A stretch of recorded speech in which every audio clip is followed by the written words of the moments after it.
Hello, my name is Hudgins with Youngsville Fire Department, and I'm here today to talk to you guys about fire prevention. So over the past 10 years, residential fires have decreased 6%, but deaths from those fires have increased 5%. So that tells us that we're doing better on our safety prevention measures like fire sprinkler systems, but the synthetic materials like the furniture we put in our homes are still killing us a lot faster, and we don't have as much time to get out of a house fire like we used to. So through fire prevention and community risk reduction, the public can learn how to prevent and react to fires and other related dangers in or around their home. This informative speech will teach the importance of implementing fire prevention habits, how to react to a fire in or around your home, and what to do once you have safely evacuated the home. A homeowner needs to be educated and maintain knowledge of fire prevention habits for their home. So working smoke and carbon monoxide detectors save lives. They decrease the chance of dying from a house fire by 55%. Owning and knowing how to use a fire extinguisher and fire blanket is also crucial. Remember the acronym PASS, so it's pull, aim, squeeze, and sweep to use a fire extinguisher.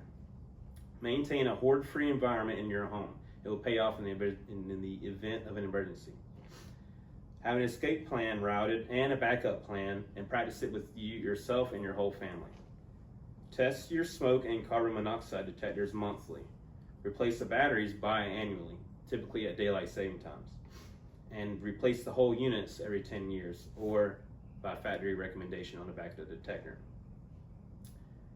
If a fire has begun in your home, remember to use your fire extinguisher, a fire blanket. If you cannot control the fire, be ready to use your escape plan and get out of the house.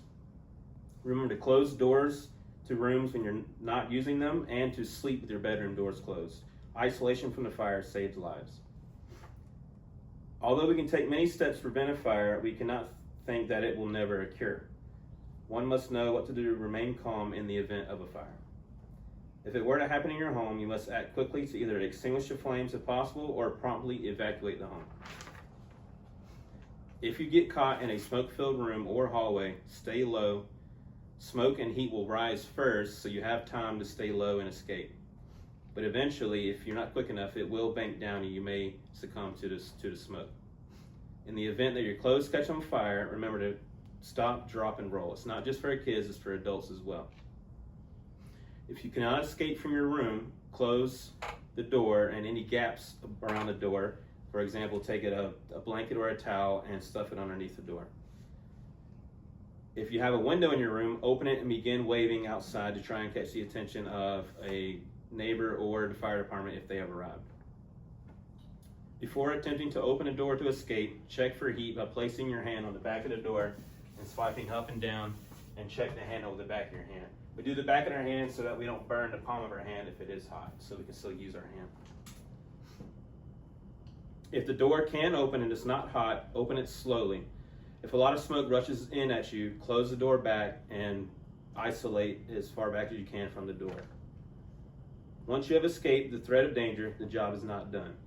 It is important to remember that once you're out of the house, if it is to catch on fire, stay out. Do not go back in to rescue anyone. Let the fire department do that. There are still actions you can take outside to produce a favorable outcome. Have a rally point outside the home and know a neighbor that you can run to ask to call 911 if you don't have your phone anymore. Once the fire department has arrived on scene and mitigated the situation, do not enter your home until the department advises it is safe to do so. In some cases, it may be condemned for quite some time. Inventory all lost items to help receive the most amount of money possible for your insurance claim. Another note on that is to take pictures of all important assets you own before, so that you can prove that you own that item. If a person or pet is entrapped inside the home, tell a firefighter their last known location immediately. We hope you have taken away a few tips and tricks to prevent a fire from happening and how to handle the situation if one were to still happen. Please incorporate what you have learned into everyday life, and remember the importance of maintaining a working smoke and carbon monoxide detectors, keeping a properly charged fire extinguisher. Remember the acronym PASS, which is pull, aim, squeeze, and sweep. And read the instructions and know how to use a fire blanket if you own one. Hopefully, this informative speech has taught the importance of implementing fire prevention habits and how to react to a fire in or around your home and what to do once you have safely evacuated from the fire. Through Fire Prevention Community Risk Reduction education, the public can learn how to prevent and react to fire and other related dangers in or around your home. We encourage you to take on the challenge of practicing safe habits in your home so you do not become a negative statistic.